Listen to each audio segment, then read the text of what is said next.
Eh, Bagaimana Anda dapat menggenerasi motivasi yang merupakan pendidikan rujukan mola? Sebenarnya Bapak Ibu sebagai CGP itu sudah tahu jawabannya. Jadi selama ini pembinaan saya sebagai kepala sekolah terkait dengan kasual yang ada di sekolah ini itu panjenengan tahu semua, apalagi terkait dengan siswa. Kalau memang dilematika itu antara kasihan dan aturan, itu ambil kebijakan di tengah-tengahnya. Maka panjenengan harus di posisi seorang guru, seorang pimpinan yang harus bisa mendekat pada anak-anak terkait dengan semuanya. Jika memang itu kondisi anak dalam ekonomi yang di bawah, ya kita memihak pada mereka. Tapi jika memang kondisi anak di ekonomi yang atas, ya, sementara anak itu tidak memahami kejelasan apa maknanya, ya aturan ditegakkan. Memang antara aturan dengan sifat kasihan memang jadi satu memang. Itulah ruh manusia. Tapi harus bijak dalam menyikapinya. Sementara jika memang bujukan moral, bagaimana? Ya harus hak dan kewajiban yang ditinggikan antara benar dan salah. Itu harus muncul dalam suatu komunitas guru terkait dengan upaya melakukan pendidikan pada anak. Jadi jika memang itu salah, ya katakan salah pada anak, dan jika memang itu benar, ya dikatakan benar pada anak. Itulah namanya gesah, namanya atau kewibawaan. Jadi antara kewibawaan seorang guru dan pengambil decision marker keputusan pada dilematika, itulah seorang leader atau pemimpin yang dibutuhkan di sana. Jadi seorang CGP, Bapak Ibu guru yang sebagai calon guru penggerak harus memiliki sifat gesah atau kewibawaan dan juga memiliki sifat seorang decision marker atau keputusan yang bijak. Itu cara untuk mengidentifikasi terkait dengan permasalahan-permasalahan yang ada di sekolah ini. Oke, begitu ya. Oke. Selama ini bagaimana menjalankan pengambilan keputusan di sekolah Anda, terutama untuk kasus di mana dua orang yang sama terhadap yang sama. Terkait dengan pengambilan keputusan, memang saya sebagai pimpinan adalah top decision marker atau pengambil keputusan yang utama temuter di sana. Tapi untuk di SMI 2 Pandaan, manajemen silaturahmi dan manajemen demokrasi yang saya terapkan di sini ini menjadi tolok ukur dari pengambil keputusan di sekolah saya. Ada 3 wakil di sana, ada urusan di sana. Maka kita kembalikan pada semua pokok permasalahan itu. Jika itu pokok permasalahan pada arah kesiswaan, maka kesiswaan itu sendiri yang akan memberikan keputusan sebelum ke saya. Seperti itu cara pengambilan keputusan yang terbaik. Sementara kesiswaan tidak ansik pengambilan keputusan dengan sendiri karena apa? Kesiswaan dibantu oleh tim tatip, dibantu oleh BK, wali kelas yang notabene adalah aparatur kesiswaan yang ada di sekolah ini. Baru atas dasar pertimbangan mereka itulah kesiswaan mengambil keputusan dan sikap yang tepat untuk anak-anak. Jika itu manfaatnya sudah terkait dengan kesiswaan. Jika permasalahan dekat dengan guru, ya, maka para waka-waka ini yang akan nanti mengambil keputusannya langsung dengan saya sebagai kepala sekolah terkait dengan pengambilan keputusan. Inilah namanya delegasi tugas atau manajemen bertingkat terkait dengan manajemen silaturahmi yang saya tegakkan di sini. Ini jika memang terkait dengan bagaimana pengambilan keputusan terkait dengan kasus-kasus yang ada di sekolah ini, baik itu siswa, baik itu guru dan tenaga pendidikan, maupun kasus-kasus yang lain. Tapi mudah-mudahan Bapak Ibu ya tidak ada permasalahan yang berarti di sekolah ini, dan mudah-mudahan semuanya memahami terkait dengan pelayanan pendidikan untuk anak bangsa ini.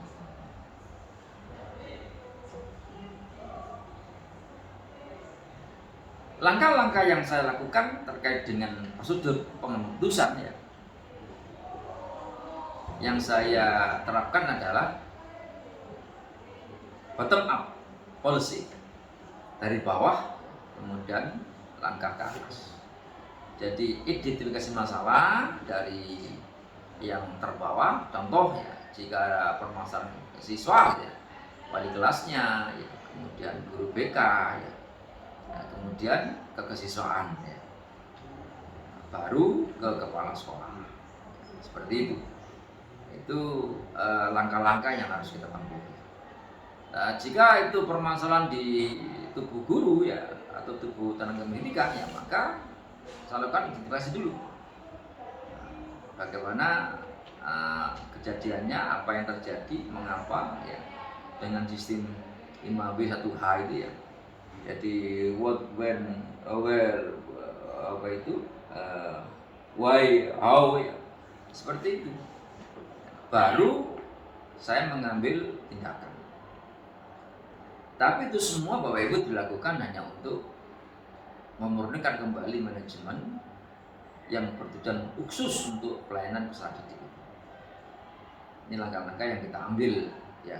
Tapi itu semua bagaimana ya? Tidak terlepas dari peran kita semua ya, sebagai seorang guru, sebagai seorang tenaga pendidikan terkait dengan pelayanan anak ya. Kalau bisa tidak ada masalah, tidak ada masalah. Karena apa? Kegiatan pendidikan itu sebenarnya tidak ada masalah. Ya, itu hanya non sewu ya, kalau saya katakan adalah bumbunya ya, bumbunya seorang guru ya, atau bumbunya dalam dedikasi jasa guru pada anak didik. Non sewu, ada anak bedik di dalam kelas itu bumbunya gurunya. Ya kalau landai saja, bukan guru namanya, yang guru sifatnya itu mendidik, mengajar, melatih, membimbing, mengarahkan gitu. Kemudian mengevaluasi, menilai, kan bukan seperti itu. Jadi biar nggak landai, harus ada ombak lah, ya seperti itulah. Nah, kalau saya mengatakan bukan permasalahan, asalkan guru betul-betul memiliki ilmu kependidikan, betul-betul memiliki ilmu seorang guru ya, pasti bisa.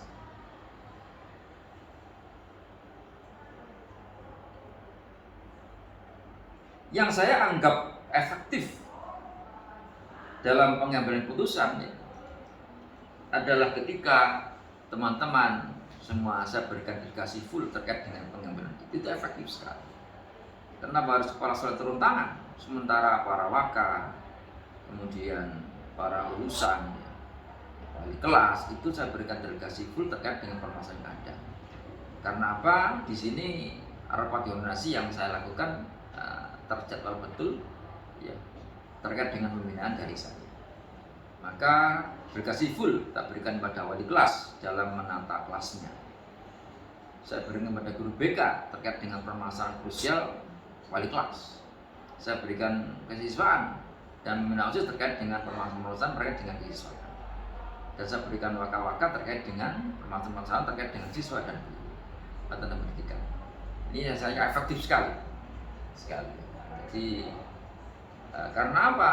Perhitungan saya, jika saya tiba-tiba ada tugas negara yang lain di luar selama 3 hari, 4 hari, sampai 10 hari ya, seperti itu ya.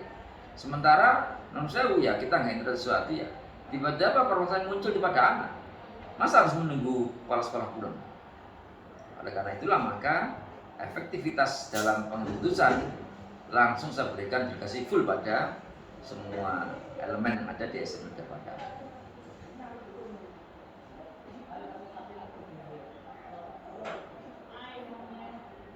Sebenarnya semua permasalahan dilematika itu tantangan ya. Jadi saya katakan bukan permasalahan, itu tantangan ya, atau bumbunya ya. Kalau mungkin bahasa jenengan mengatakan tantangan, itu bahasa jenengan ya. Kalau saya mengatakan bumbunya kan.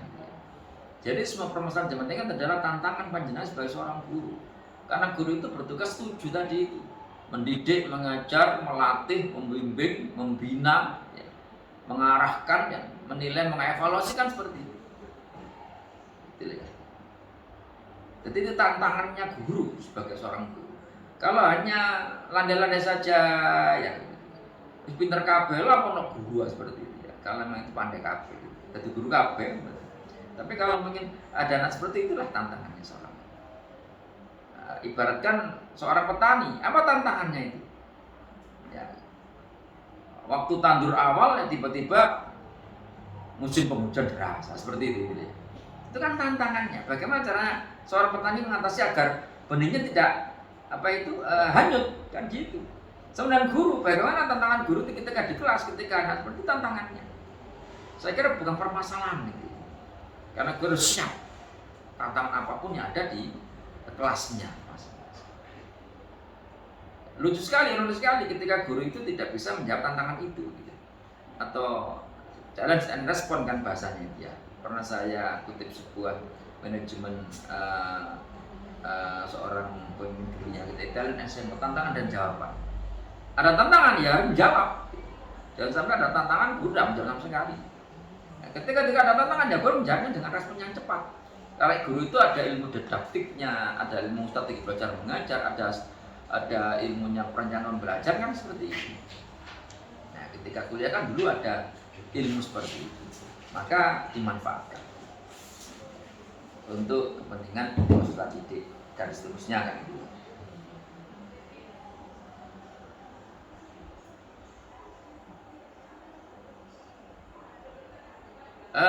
CGP yang saya hormati, saya tidak punya jadwal khusus terkait dengan pengalasan atau pengambilan keputusan terkait dengan dialog atau penjukan. Karena apa? Kalau ada jadwal berarti kan saya jangan menjadwal permasalahan. Enggak ada jadwal sama sekali untuk itu. Tapi ibaratkan seperti ini, musuh datang mengapa lari? Tantangan datang jangan dijawab. Karena saya berprinsip challenge and respond. Tantangan dan jawaban. Seperti itu. Tapi dengan sistem manajemen yang sudah kuat, ya, dengan terkasih full, dengan berjenjang yang disebutkan tadi, insya Allah di SMK Padang ini tidak ada masalah berarti untuk itu. Karena apa? Semua di sisi masing-masing tupoksi itu jelas. Wali kelas jelas dengan tupoksinya, guru BK jelas dengan tupoksinya, kemudian kesiswaan juga jelas dengan tupoksinya, kemudian urusan jelas dengan tupoksinya, wakil kepala jelas dengan tupoksinya. Ya. Hanya prosedur atau cara dan teknik itu harus dilalui dengan, dan insya Allah masing-masing person yang satu tadi sudah saya berikan briefing terkait dengan koordinasi GTK ya, yang terjadwal itu ya, tentang prosedur teknis dan teknis bagaimana jika ada permasalahan terkait dengan peserta didik dan sebagainya. Jadi kalau saya secara pribadi nggak akan menjawab khusus ya, kalau dijawab, tapi jika ada tantangan harus segera dijawab. Jangan sampai berlarut-larut ya, sehingga muncul akses berikutnya. Karena apa? Jika tantangan itu nggak ada jawabannya, maka akan muncul akses berikutnya. Tapi jika segera dilakukan, tidak usah takut salah lah. Kalau kita ikut aturan Rasulullah itu ya, ijtihad itu salah itu satu pahalanya.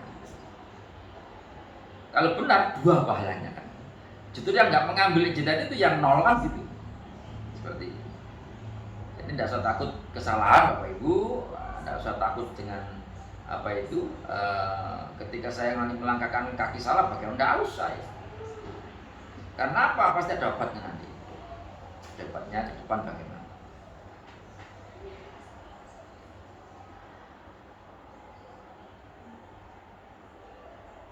Sebenarnya yang membuat lancarnya manajemen SMK ini adalah karena masing-masing posisi dan teman-teman itu sudah memahami tupoksi masing-masing. Jadi itulah kunci mempermudah saya terkait dengan pengambilan keputusan. Kalau sudah diambil dengan tepat ya, kenapa harus kita revisi ya? Sudah bagus. Jadi kunci keberhasilan terkait dengan mempermudah membantu dalam mengambil keputusan dalam bahasa tidak dialematika bagaimana ya? Faktor-faktornya adalah ya karena manajemen yang betul-betul sudah kuat dan kokoh. Delegasi yang sudah full ya, atau penuh terkait dengan pengetasan dilematika, dilema etika itu atau rujukan moral itu ya, dengan dasar bahwa semua rambu-rambu telah saya berikan pada masing-masing pemegang kepentingan. Itu faktor-faktor yang utama yang paling mudah terkait dengan pengambilan keputusan. Karena memang menurut saya sistematika saya dalam memimpin sebuah lembaga yang saya pimpin, apalagi pada dua ini lembaga yang cukup besar ya, dengan siswa yang cukup banyak ya, 1.100 lebih ya, dengan tenaga guru juga melebihi, bukan melebihi ya, jadi 80 lebih gitu ya. Maka nggak mungkin saya sendiri akan mengelola semuanya tanpa tim. Maka memang saya punya teamwork namanya. Teamwork inilah yang saya beri nama teamwork Satria Pemda 165. Nah, ini yang terjadi terkait dengan pengembangan mempermudah dalam pengatasan jika ada permasalahan ketika bukan moral ataupun dari etika.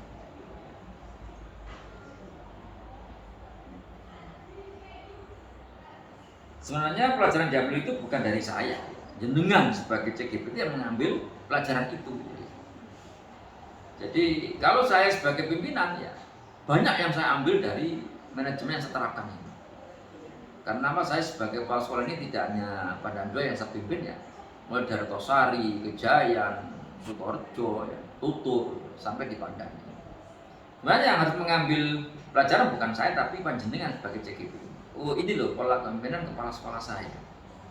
Oh ini loh manajemen yang dijelaskan pada kami terkait dengan manajemen ini.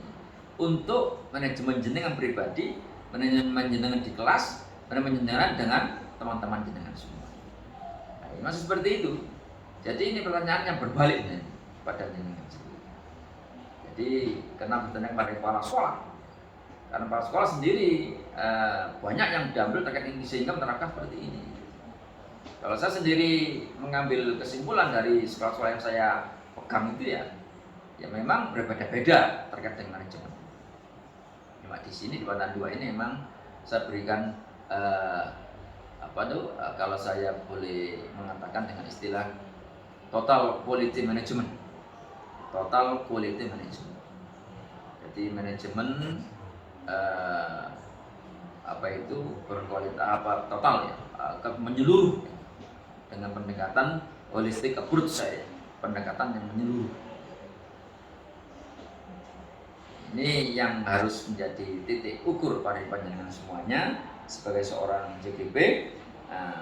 Apa itu pengalaman yang harus dipetik panjenengan sebagai JGP dengan manajemen kepala sekolah di Pandan 2. Yang merasakan itu bagaimana ketika saya bertindak, bagaimana saya memberikan contoh, bagaimana saya ketika membina dan melatih atau memilih panjenengan semuanya, dan bagaimana ketika saya